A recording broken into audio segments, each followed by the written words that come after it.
L'internationale antiterroriste sahélienne avance. J'espère, mes chers amis, que vous savez tous que le Sahel, c'est la bande territoriale qui va du Sénégal jusqu'à Djibouti.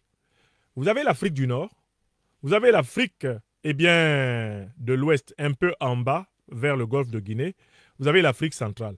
Mais la bande sahélienne, si vous tracez une ligne qui va de Dakar jusqu'à Djibouti, tout ce paysage-là, qui est juste en deçà du Sahara, du désert du Sahara, il s'appelle le Sahel. Et ce paysage-là, il va de Dakar, bref, du Sénégal, jusqu'à la corne de Djibouti. Tous ces pays-là sont des pays sahéliens. Le Sénégal, la Mauritanie, le Mali, le Burkina Faso, le Niger, le Tchad, le Soudan, l'Éthiopie, l'Érythrée, Djibouti, c'est le Sahel. La Somalie, c'est le Sahel. Donc, quand on parle de Sahel, prenez l'habitude de regarder toute la large bande territoriale qui va de l'ouest à l'est extrême de l'Afrique, de l'extrême ouest à l'extrême est de l'Afrique, ou de l'extrême est à l'extrême ouest. Ça, c'est d'abord le premier réflexe que vous devez avoir d'un point de vue visuel.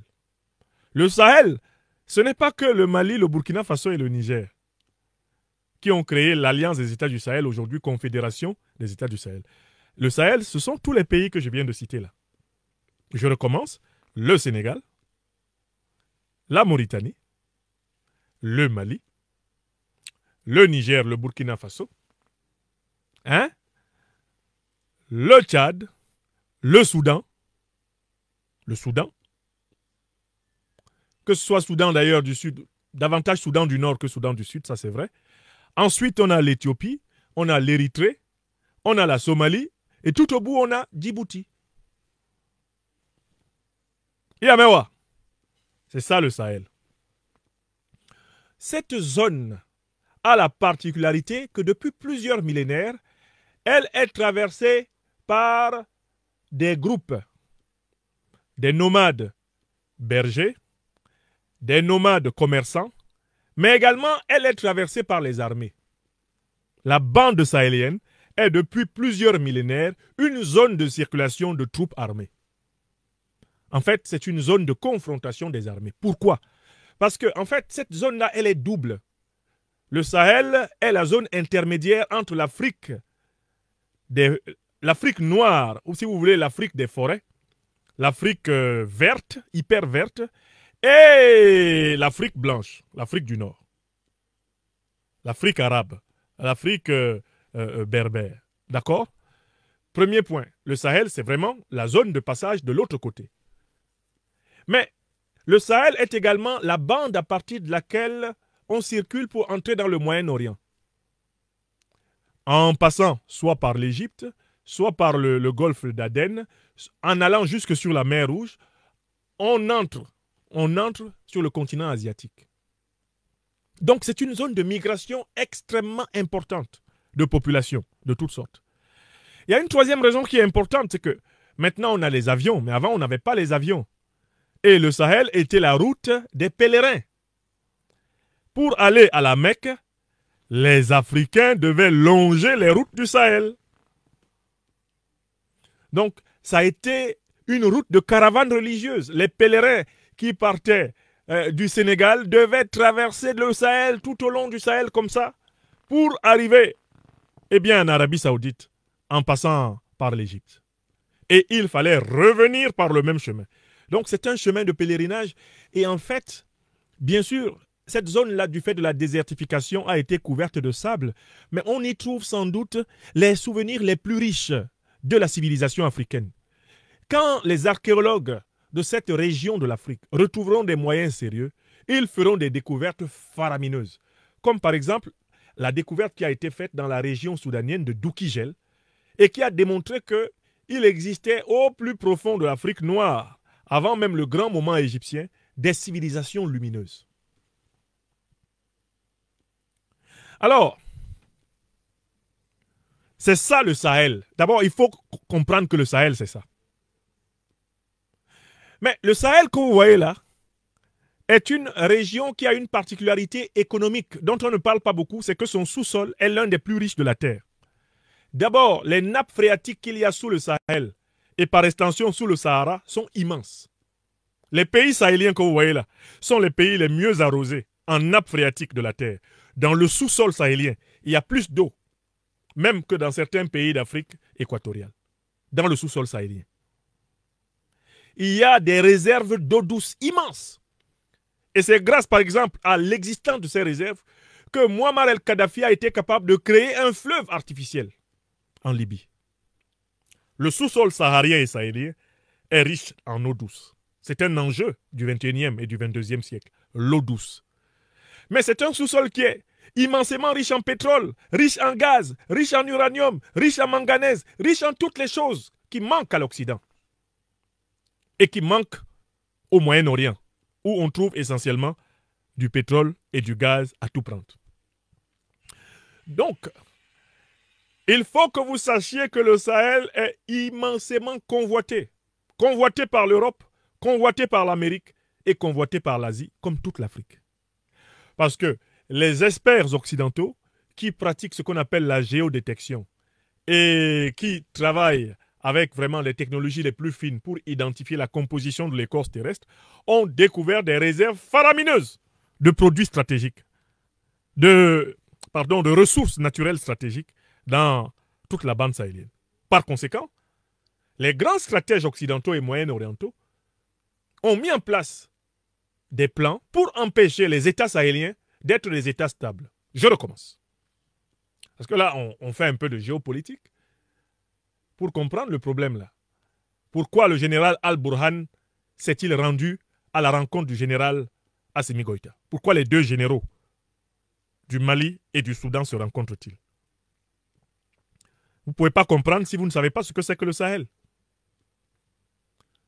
L'OTAN, qui possède des informations très précises sur les richesses potentielles, les richesses naturelles du Sahel, a entrepris de déstabiliser tout le continent africain pour s'en assurer le contrôle dans ce millénaire. Et c'est le but de la grande campagne qui a été menée en Libye, où Kadhafi a été tué, la Libye dépecée, et des terroristes d'Al-Qaïda et de l'État islamique ont été armés avec pour mission d'envahir le Sahel et d'empêcher les États sahéliens d'être solides, d'être stables. C'est le plan d'Obama, de Sarkozy et de Cameron. C'est le plan de l'OTAN. C'est ce plan qui se poursuit sous la forme de la déstabilisation des groupes terroristes auxquels nous avons affaire aujourd'hui. Deux groupes appartenant à deux organisations issues des renseignements généraux de l'OTAN, Al-Qaïda et l'État islamique. La preuve que ces organisations sont issues des renseignements généraux de l'OTAN, une preuve supplémentaire vous a été donnée par l'accompagnement d'un grand terroriste au pouvoir en Syrie, Al-Joulani alias Ahmad al-Shari, leader de l'État islamique et d'Al-Qaïda, qui a été encadré pour entrer à Damas et permettre à l'État d'Israël, en bonne entente avec les États-Unis, l'OTAN, eh bien, de bombarder, de décapiter complètement l'État syrien. Vous avez vu ces choses-là. Vous avez vu les organisations terroristes négocier avec la puissance américaine leur retour au pouvoir en Afghanistan. Ça, vous avez vu ça. Les leaders d'Al-Qaïda étaient basés à Doha, au Qatar. Vous avez vu ça. J'espère que vous savez que le Qatar, par exemple, a participé personnellement à l'expédition militaire contre la Libye. L'armée du Qatar était aux côtés de l'armée française, de l'armée américaine, de l'armée britannique, pour bombarder pendant 6 mois la Libye. Quel était le but de tout cela? Empêcher l'émergence au Sahara et au Sahel d'États puissants qui pourraient donc, par conséquent, utiliser en interne, endogénéiser la richesse africaine. Est-ce que c'est clair pour tout le monde? Mais je vous ajoute des preuves, puisque vous êtes ici, chez le docteur des preuves. Est-ce que vous savez pourquoi il y a eu la partition du Soudan? Le Soudan que vous voyez là, c'était un seul grand pays, de pratiquement 2 millions de kilomètres carrés. C'était l'un des plus grands pays d'Afrique avec la République démocratique du Congo. Vous savez pourquoi maintenant il y a un Nord et un Sud-Soudan? Par la volonté de l'Occident. C'est l'OTAN qui a organisé la partition du Soudan. En organisant et en attisant la guerre entre les Arabes du nord du Soudan et les Noirs du Sud, l'OTAN a obtenu un objectif, c'est de diviser le Soudan en deux.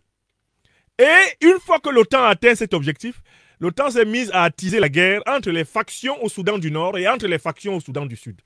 De telle façon qu'avant, il y avait une principale guerre entre les Soudanais du Sud et les Soudanais du Nord sur le fond du racisme anti-noir, qui est resté tenace chez de nombreux Arabes du nord du Soudan.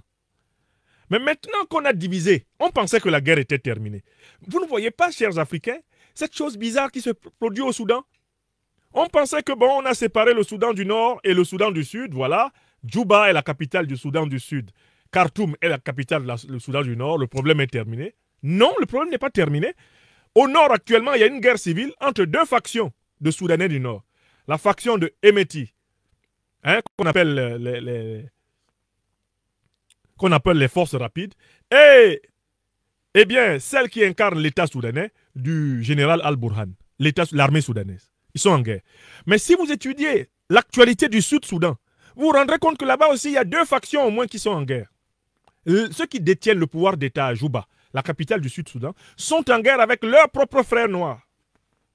Et tout ce monde-là est armé par des puissances occidentales.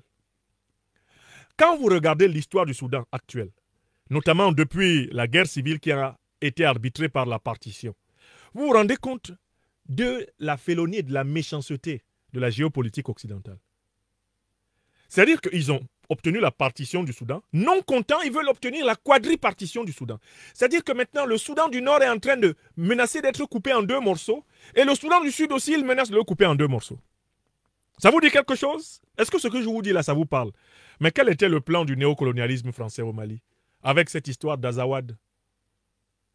Que recherchait le néocolonialisme français au Mali?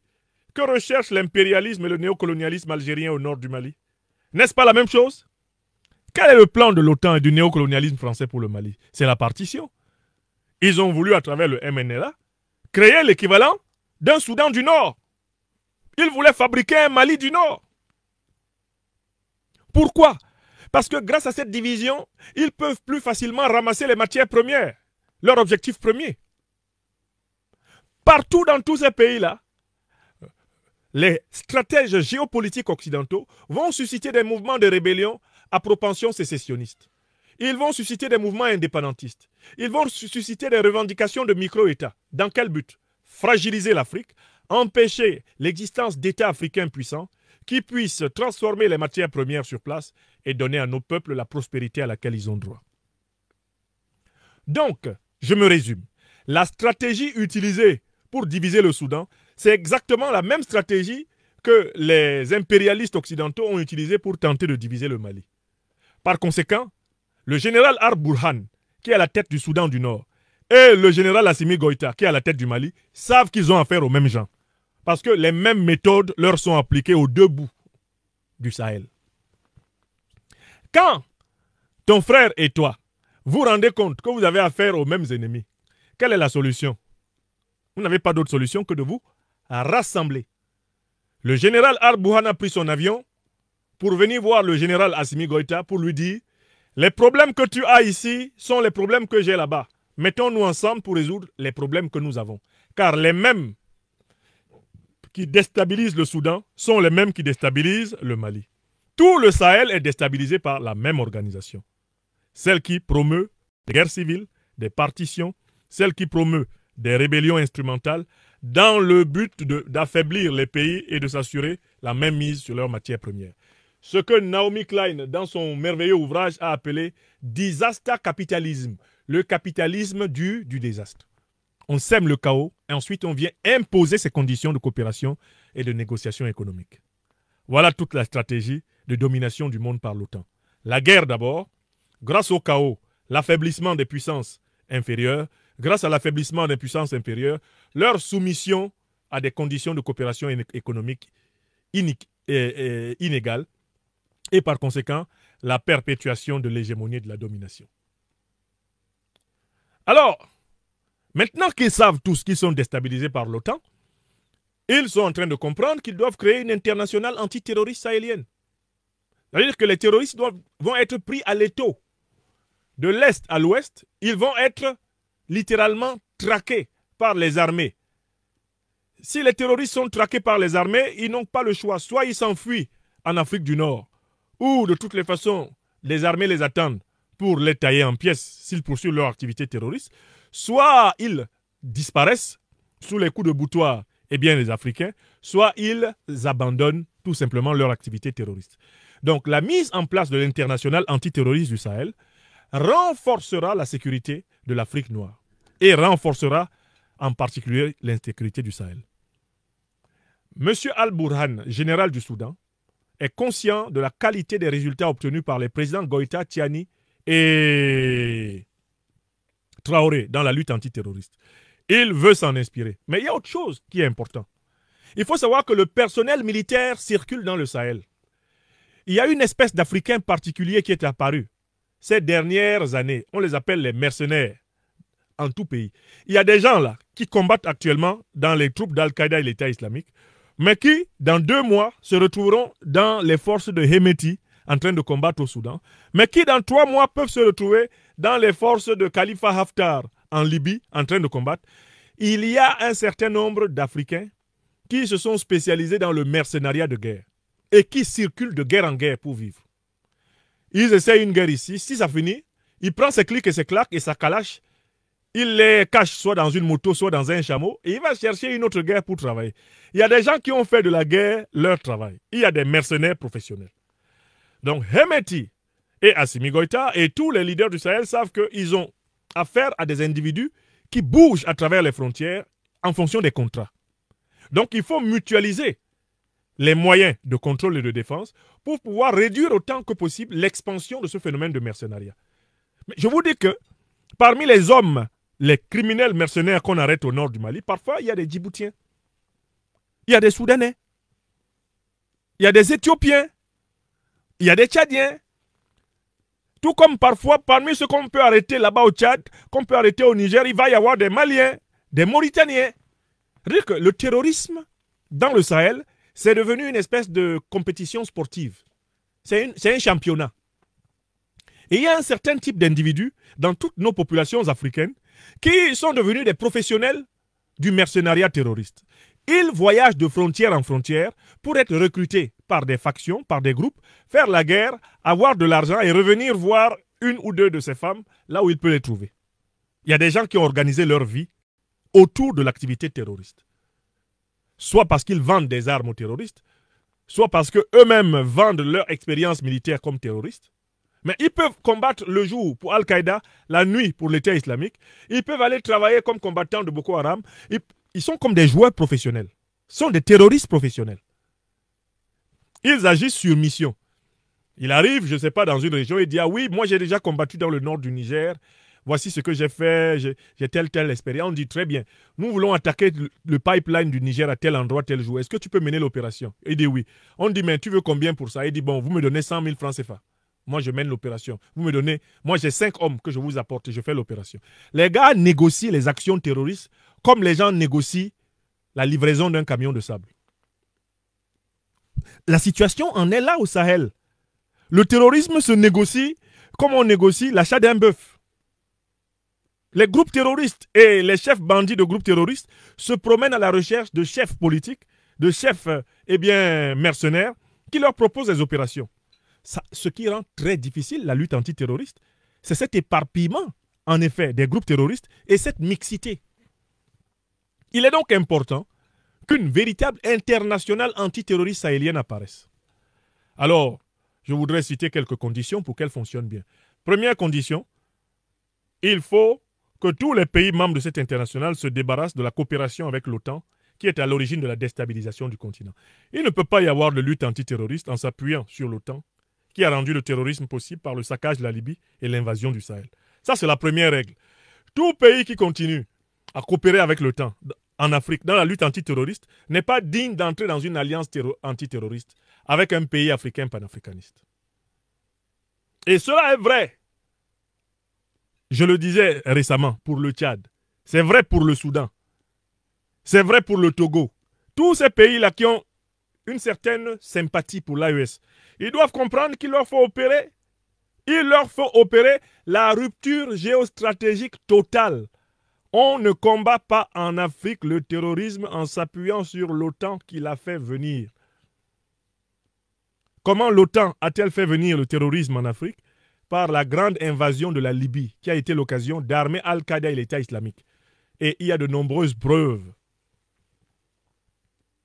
de ce fait. Mahamadou Issoufou, en mai 2011, demandant à Obama de ne pas détruire la Libye car il va déstabiliser toute l'Afrique. Obama maintenant à Deauville, ici à 100 km. We will finish the job. On a une autre preuve. Ce sont les révélations des emails de Mme Hillary Clinton par le scandale Wikileaks. Hillary Clinton dit qu'il faut tuer Kadhafi, il faut détruire la Libye. Ce sont ces mails qui le disent parce qu'il se prépare à détrôner le dollar, l'euro et le franc CFA et à rendre possible une Afrique financièrement, économiquement, industriellement autonome. Il faut abattre Kadhafi. Voilà ce que révèlent les emails de Mme Clinton, sans aucun risque d'être démenti. La conversation Lavrov, Fabius le révèle aussi, où Lavrov dit à Fabius, vous vous apprêtez à combattre maintenant au Mali les terroristes que vous avez armés en Libye. Et où Laurent Fabius répond à Sergueï Lavrov, c'est la vie. Les aveux du président Emmanuel Macron lui-même, dans le journal Le Figaro, du mois de juin 2017. Nous, Français, nous avons eu tort de faire la guerre contre la Libye car il en a résulté partout les États sahéliens faillis et des groupes terroristes qui prospèrent. Les Africains doivent avoir ces preuves à l'esprit et ne plus se laisser distraire par les flatteries otaniennes. C'est un fait scientifique que la déstabilisation contemporaine de l'Afrique est une action intentionnelle de l'OTAN. C'est un fait scientifique. Donc, dans ces conditions, c'est la première condition, il faut rompre la coopération militaire avec l'alliance qui ne veut pas de l'Afrique stable. Deuxième condition, il faut renforcer la coopération militaire entre les armées sahéliennes, sur le modèle de ce que les 3 armées de l'AES ont fait. Mutualiser autant que possible les moyens. Troisième condition extrêmement importante, il faut faciliter le développement et l'intégration économique de tout le Sahel. Le Sahel devrait être une super zone de développement endogène de l'Afrique, car elle en a tout le potentiel. Et il y a une facilité, une ouverture extraordinaire de l'espace sahélien, qui devrait être en fait la grande muraille verte de l'Afrique. Une grande révolution écologique de Dakar à Djibouti devrait faire du Sahel vraiment une immense et magnifique muraille écologique du continent africain. La renaissance du continent africain, c'est aussi la terre sahélienne faisant surgir cette eau douce et nourrir ses populations et ses bêtes et ses plantes. Cela est possible, mais à condition qu'il y ait une mutualisation des grands projets de transformation de la région.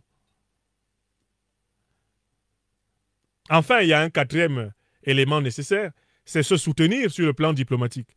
Continuer à se battre ensemble pour obtenir un poids des puissances africaines dans les organisations internationales, notamment dans le cercle des Nations Unies.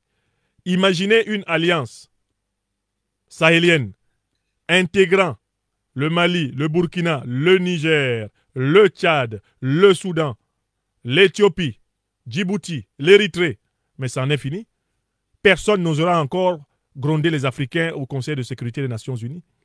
Imaginons une confédération rassemblant tous ces pays-là en une seule force et puissance sur le plan diplomatique et stratégique. Ça change toute la donne. Et cela favorise la naissance d'une puissance comparable en Afrique centrale. Vous voyez? Donc il y a un très grand enjeu diplomatique et géostratégique dans ce rapprochement.